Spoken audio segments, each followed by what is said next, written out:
الحمد لله رب العالمين معز من أطاعه ومذل من عصاه خالق السماوات والأرض وجاعل الظلمات والنور والصلاة والسلام على سيدنا محمد صلى الله عليه وسلم الذي أنزل إليه خير الكتب وعلى آله وصحبه أجمعين. السلام علیکم ورحمۃ اللہ وبرکاتہ۔ ترجمان الکتاب یوٹیوب چینل میں خوش آمدید۔ آج کی یہ بابرکت نشست فضائل قرآن کے انتہائی ایمان افروز مضامین پر مشتمل ہے۔ براہ کرم آخر تک ہمارے ساتھ رہیے گا، یہ باتیں ایمان، دل اور روح تینوں کو جگا دیتی ہے۔ آج ہم کتاب فضائل اعمال یعنی فضائل قرآن کے درج ذیل عنوانات کا مطالعہ آپ کے سامنے پیش کریں گے۔ اللہ تعالیٰ کے قرب کا بہترین ذریعہ اہل تلاوت اہل اللہ ہے۔ خوش دلی سے قرآن پڑھنے پر اللہ کی خاص توجہ۔ ابو ذر رضی اللہ عنہ حضور اقدس صلی اللہ علیہ وسلم سے نقل کرتے ہیں کہ تم لوگ اللہ جل شانہ کی طرف رجوع اور اس کے ہاں تقرب اس چیز سے بڑھ کر کسی اور چیز سے حاصل نہیں کر سکتے جو خود حق سبحانہ سے نکلی ہے، یعنی کلام پاک۔ ابو ذر رضی اللہ عنہ حضور اقدس صلی اللہ علیہ وسلم سے نقل کرتے ہیں کہ تم لوگ اللہ جل شانہ کی طرف رجوع اور اس کے ہاں تقرب اس چیز سے بڑھ کر کسی اور چیز سے حاصل نہیں کر سکتے جو خود حق سبحانہ سے نکلی ہے، یعنی کلام پاک۔ متعدد روایات سے یہ مضمون ثابت ہے کہ حق تعالی شانہ کے دربار میں کلام پاک سے بڑھ کر تقرب کسی چیز سے حاصل نہیں ہوتا۔ امام احمد بن حنبل رحمۃ اللہ علیہ کہتے ہیں کہ میں نے حق تعالی شانہ کی خواب میں زیارت کی تو پوچھا کہ سب سے بہتر چیز جس سے آپ کے دربار میں تقرب ہو کیا چیز ہے؟ ارشاد ہوا کہ احمد میرا کلام ہے۔ میں نے عرض کیا کہ سمجھ کر یا بلا سمجھے؟ ارشاد ہوا کہ سمجھ کر پڑھے یا بلا سمجھے، دونوں طرح موجب تقرب ہے۔ اس حدیث شریف کی توضیح اور تلاوت کلام پاک کا سب سے بہتر طریقہ تقرب ہونے کی تشریح حضرت اقدس بقیت السلف حجت الخلف مولانا شاہ عبد العزیز صاحب دہلوی نور اللہ مرقدہ کی تفسیر سے مستنبط ہوتی ہے، جس کا حاصل یہ ہے کہ سلوک اللہ یعنی مرتبہ احسان حق سبحانہ تقدس کی حضوری کا نام ہے، جو تین طریقوں سے حاصل ہو سکتی ہے۔ اول تصور، جس کو عرف شرع میں تفکر و تدبر سے تعبیر کرتے ہیں اور صوفیاء کے ہاں مراقبہ سے، دوسرے ذکر لسانی اور تیسرا تلاوت کلام پاک۔ سب سے اول طریقہ بھی چونکہ ذکر قلبی ہے، اس لیے دراصل طریقے دو ہی ہے۔ اول ذکر عام ہے کہ زبانی ہو یا قلبی، دوسرے تلاوت۔ سو جس لفظ کا اطلاق حق سبحانہ و تقدس پر ہوگا اور اس کو بار بار دہرایا جائے گا جو ذکر کا حاصل ہے، تو مدرکہ کے اس ذات کی طرف توجہ اور التفات کا سبب ہوگا، اور گویا وہ ذات مستحضر ہوگی، اور استحضار کے دوام کا نام معیت ہے، جس کو اس حدیث شریف میں ارشاد فرمایا ہے۔ الحدیث، حق سبحانہ و تقدس کا ارشاد ہے کہ بندہ نفل عبادتوں کے ساتھ میرے ساتھ تقرب حاصل کرتا رہتا ہے، یہاں تک کہ میں بھی اس کو محبوب بنا لیتا ہوں، حتیٰ کہ میں اس کا کان بن جاتا ہوں جس سے وہ سنتا ہے، اور آنکھ بن جاتا ہوں جس سے وہ دیکھتا ہے، اور ہاتھ جس سے وہ کسی چیز کو پکڑتا ہے، اور پاؤں جس سے وہ چلتا ہے۔ یعنی جب کہ بندہ کثرت عبادت سے حق تعالی شانہ کا مقرب بن جاتا ہے تو حق تعالی شانہ اس کے اعضاء کے محافظ بن جاتے ہیں، اور آنکھ، کان وغیرہ سب مرضی آقا کے تابع ہو جاتے ہیں۔ اور نفل عبادات کی کثرت اس لیے ارشاد فرمائی کہ فرائض متعین ہے جن میں کثرت نہیں ہوتی، اور اس کے لیے ضرورت ہے دوام استحضار کی، جیسا کہ پہلے معلوم ہو چکا ہے۔ لیکن تقرب کا یہ طریقہ صرف اسی محبوب کی پاک ذات کے لیے ہے۔ اگر کوئی چاہے کہ کسی دوسرے کے نام کی تسبیح پڑھ کر اس سے تقرب حاصل کر لے تو یہ ممکن نہیں، اس وجہ سے کہ اس قسم کے تقرب میں جس کی طرف تقرب ہو، اس میں دو بات کا پایا جانا ضروری ہے۔ اول یہ کہ اس کا علم محیط ہو ذاکرین کے قلبی اور زبانی اذکار کو، اگرچہ وہ مختلف زمانوں اور مختلف اوقات میں ذکر کرے۔ دوسرے یہ کہ ذکر کرنے والے کے مدرکہ میں تجلی اور اس کے پر کر دینے کی قدرت ہو، جس کو عرف میں دنو اور تدلی، نزول اور قرب سے تعبیر کرتے ہیں۔ یہ دونوں باتیں چونکہ اسی مطلوب میں پائی جاتی ہے، اس لیے طریق بالا سے تقرب بھی اسی پاک ذات سے حاصل ہو سکتا ہے، اور اسی کی طرف اس حدیث قدسی میں اشارہ ہے جس میں ارشاد ہے: من تقرب الی شبرا تقربت الیہ ذراعا، الحدیث، جو شخص میرے طرف ایک بالش نزدیک ہوتا ہے تو میں اس کی طرف ایک ہاتھ قریب ہوتا ہوں، اور جو شخص میری طرف ایک ہاتھ آتا ہے میں اس کی طرف ایک باع آتا ہوں، یعنی دونوں ہاتھ کی لمبائی کے بقدر، اور جو شخص میری طرف معمولی رفتار سے آتا ہے میں اس کی طرف دوڑ کر چلتا ہوں۔ یہ سب تشبیہات سمجھانے کے لیے ہے، ورنہ حق سبحانہ و تقدس چلنا پھرنا وغیرہ سب سے مبرہ ہے۔ مقصود یہ ہے کہ حق سبحانہ و تقدس اپنے یاد کرنے اور ڈھونڈنے والوں کی طرف ان کی طلب اور سعی سے زیادہ توجہ اور نزول فرماتے ہیں، اور کیوں نہ فرماوے کہ کریم کے کرم کا مقتضا یہی ہے۔ پس جب کہ یاد کرنے والوں کی طرف یاد کرنے میں دوام ہوتا ہے تو پاک آقا کی طرف سے توجہ اور نزول میں دوام ہوتا ہے۔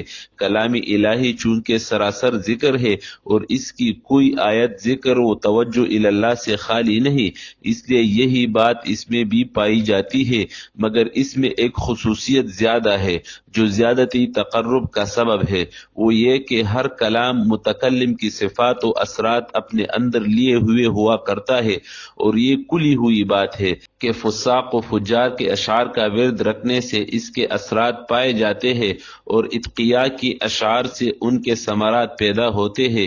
اسی وجہ سے منطق فلسفہ میں غلو سے نخوت تکبر پیدا ہوتا ہے، اور حدیث کی کثرت مزاولت سے تواضع پیدا ہوتی ہے۔ یہی وجہ ہے کہ فارسی اور انگریزی نفس زبان ہونے میں دونوں برابر ہے، لیکن مصنفین جن کی کتب پڑھائی جاتی ہے ان کے اختلاف اثرات سے ثمرات میں بھی اختلاف ہوتا ہے۔ بالجملہ چونکہ کلام میں ہمیشہ متکلم کے تاثرات پائے جاتے ہیں، اس لیے کلام الہی کی تکرار ورد سے اس کے متکلم کے اثرات کا پیدا ہونا اور ان سے طبعاً مناسبت پیدا ہو جانا یقینی ہے۔ نیز ہر مصنف کا قاعدہ ہے کہ جب کوئی شخص اس کی تالیف کا اہتمام کیا کرتا ہے تو فطرتاً اس کی طرف التفات اور توجہ ہوا کرتی ہے۔ اس لیے حق تعالی شانہ کے کلام کا ورد رکھنے والے کی طرف حق سبحانہ و تقدس کی زیادتی توجہ بھی بدیہی اور یقینی ہے، جو زیادتی قرب کا سبب ہوتی ہے۔ آقا کریم صلی اللہ علیہ وسلم اپنے کرم سے مجھے بھی اس لطف سے نوازے اور تمہیں بھی۔ انس رضی اللہ عنہ نے حضور اکرم صلی اللہ علیہ وسلم کا ارشاد نقل کیا ہے کہ حق تعالی شانہ کے لیے لوگوں میں سے بعض لوگ خاص گھر کے لوگ ہیں۔ صحابہ رضی اللہ عنہم نے عرض کیا کہ وہ کون لوگ ہیں؟ فرمایا کہ قرآن شریف والے، کہ وہ اللہ کے اہل ہے، اور خواص۔ انس رضی اللہ عنہ نے حضور اکرم صلی اللہ علیہ وسلم کا ارشاد نقل کیا ہے کہ حق تعالی شانہ کے لیے لوگوں میں سے بعض لوگ خاص گھر کے لوگ ہیں۔ صحابہ رضی اللہ عنہم نے عرض کیا کہ وہ کون لوگ ہیں؟ فرمایا کہ قرآن شریف والے، کہ وہ اللہ کے اہل ہے، اور خواص۔ قرآن والے وہ لوگ ہیں جو ہر وقت کلام پاک میں مشغول رہتے ہو، اس کے ساتھ خصوصیت رکھتے ہو۔ ان کا اللہ کے اہل اور خواص ہونا ظاہر ہے، اور گزشتہ مضمون سے واضح ہو گیا کہ جب یہ ہر وقت کلام پاک میں مشغول رہتے ہیں تو الطاف باری بھی ہر وقت ان کی طرف متوجہ رہتے ہیں، اور جو لوگ ہر وقت کے پاس رہنے والے ہوتے ہیں وہ اہل اور خواص ہوتے ہیں۔ کس قدر بڑی فضیلت ہے کہ ذرا سی محنت و مشقت سے اللہ والے بنتے ہیں، اللہ کے اہل شمار کیے جاتے ہیں، اور اس کے خواص ہونے کا شرف حاصل ہو جاتا ہے۔ دنیاوی دربار میں صرف داخلہ کی اجازت کے لیے، ممبروں میں صرف شمول کے لیے کس قدر جانی اور مالی قربانی کی جاتی ہے، ووٹروں کے سامنے خوشامد کرنی پڑتی ہے، ذلتیں برداشت کرنی پڑتی ہے، اور اس سب کو کام سمجھا جاتا ہے، لیکن قرآن شریف کی محنت کو بیکار سمجھا جاتا ہے۔ ببی تفاوت رہ اس کجا استا بکجا۔ ابو ہریرہ رضی اللہ عنہ نے حضور اقدس صلی اللہ علیہ وسلم سے نقل کیا ہے کہ حق سبحانہ اتنا کسی کی طرف توجہ نہیں فرماتے جتنا کہ اس نبی کی آواز کو توجہ سے سنتے ہیں جو کلام الہی خوش الہانی سے پڑھتا ہو۔ ابو ہریرہ رضی اللہ عنہ نے حضور اقدس صلی اللہ علیہ وسلم سے نقل کیا ہے کہ حق سبحانہ اتنا کسی کی طرف توجہ نہیں فرماتے جتنا کہ اس نبی کی آواز کو توجہ سے سنتے ہیں جو کلام الہی خوش الہانی سے پڑھتا ہو۔ پہلے معلوم ہو چکا کہ حق تعالی شانہ اپنے کلام کی طرف خصوصیت سے توجہ فرماتے ہیں۔ پڑھنے والوں میں انبیاء علیہم السلام چونکہ آداب تلاوت کے بکمال ہی ادا کرتے ہیں، اس لیے ان کی طرف اور زیادہ توجہ ہونا بھی ظاہر ہے۔ پھر جب کہ حسن آواز اس کے ساتھ مل جاوے تو سونے پر سہاگا ہے۔ جتنی بھی توجہ ہو ظاہر ہے، اور انبیاء علیہم السلام کے بعد الافضل فالافضل حسب حیثیت پڑھنے والے کی طرف توجہ ہوتی ہے۔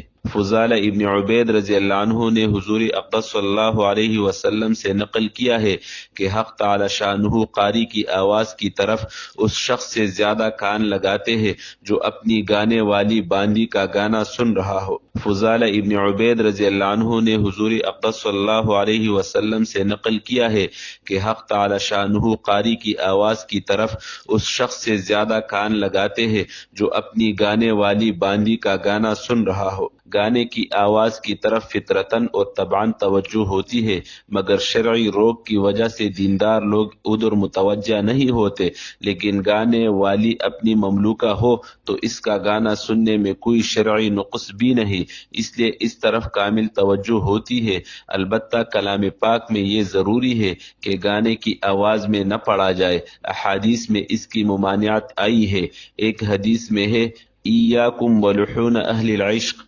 الحدیث، یعنی اس سے بچو کہ جس طرح عاشق غزلوں کو آواز بنا بنا کر موسیقی قوانین پر پڑھتے ہیں اس طرح مت پڑھو۔ مشائخ نے لکھا ہے کہ اس طرح کا پڑھنے والا فاسق اور سننے والا گناہگار ہے، مگر گانے کے قواعد کی رعایت کیے بغیر خوش آوازی مطلوب ہے۔ حدیث میں متعدد جگہ اس کی ترغیب آئی ہے۔ ایک جگہ ارشاد ہے کہ اچھی آواز سے قرآن شریف کو مزین کرو، ایک جگہ ارشاد ہے کہ اچھی آواز سے کلام اللہ شریف کا حسن دوبالا ہو جاتا ہے۔ حضرت شیخ عبد القادر جیلانی رحمۃ اللہ علیہ اپنی کتاب غنیہ میں ارشاد فرماتے ہیں کہ عبداللہ بن مسعود رضی اللہ عنہ ایک مرتبہ کوفہ کے نواح میں جا رہے تھے کہ ایک جگہ فساق کا مجمع ایک گھر میں جمع تھا۔ ایک گویہ جس کا نام زازان تھا گا رہا تھا اور سارنگی بجا رہا تھا۔ ابن مسعود رضی اللہ عنہ نے اس کی آواز سن کر ارشاد فرمایا، کیا ہی اچھی آواز تھی اگر قرآن شریف کی تلاوت میں ہوتی، اور اپنے سر پر کپڑا ڈال کر گزرے ہوئے چلے گئے۔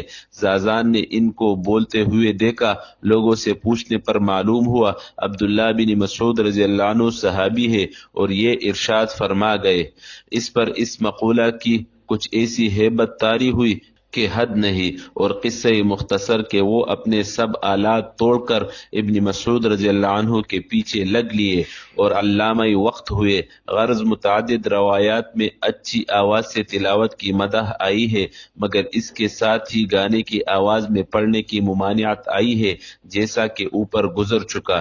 حذیفہ رضی اللہ عنہ کہتے ہیں کہ حضور صلی اللہ علیہ وسلم نے ارشاد فرمایا کہ قرآن شریف کو عرب کی آواز میں پڑھو، عشق بازو اور یہود و نصارہ کی آواز میں مت پڑھو۔ ان قریب ایک قوم آنے والی ہے جو گانے اور نوحہ کرنے والوں کی طرح سے قرآن شریف کو بنا بنا کر پڑھے گی، وہ تلاوت ذرا بھی ان کے لیے نافع نہ ہوگی، خود بھی وہ لوگ فتنے میں پڑیں گے، اور جن کو وہ پڑھنا اچھا معلوم ہوگا ان کو بھی فتنہ میں ڈالیں گے۔ طاؤس رحمۃ اللہ علیہ کہتے ہیں کہ کسی نے حضور اقدس صلی اللہ علیہ وسلم سے پوچھا کہ اچھی آواز سے پڑھنے والا کون شخص ہے؟ حضور اقدس صلی اللہ علیہ وسلم نے ارشاد فرمایا کہ وہ شخص کہ جب تو اس کو تلاوت کرتے دیکھے تو محسوس کرے کہ اس پر اللہ کا خوف ہے، یعنی اس کی آواز سے مرغوب ہونا محسوس ہوتا ہو۔ اس سب کے ساتھ اللہ جل وعلا کا بڑا انعام یہ ہے کہ آدمی اپنی حیثیت و طاقت کے موافق اس کا مکلف ہے۔ حدیث میں ہے کہ حق سبحانہ و تقدس کی طرف سے فرشتہ اس کام پر مقرر ہے کہ جو شخص کلام پاک پڑھے اور کما حقہ اس کو درست نہ پڑھ سکے تو وہ فرشتہ اس کو درست کرنے کے بعد اوپر لے جاتا ہے۔ اللہم لا احصی ثناء علیک، اللہم اجعل القرآن ربیع قلوبنا ونور صدورنا وجلاء احزاننا وذهاب همومنا وغمومنا. اللهم ارزقنا تلاوة آناء الليل وأطراف النهار. اے اللہ قرآن کو ہماری زندگیوں کا نور بنا دے، ہمارے گھروں میں اس کی تلاوت جاری رکھ، ہمارے دلوں سے غفلت دور کر، اور ہمیں ان لوگوں میں شامل فرما جنہیں تو اپنا خاص بندہ کہتا ہے، آمین یا رب العالمین۔ آج کا سوال، کہ آپ روزانہ کم از کم کچھ آیات باقاعدگی سے تلاوت کرتے ہیں؟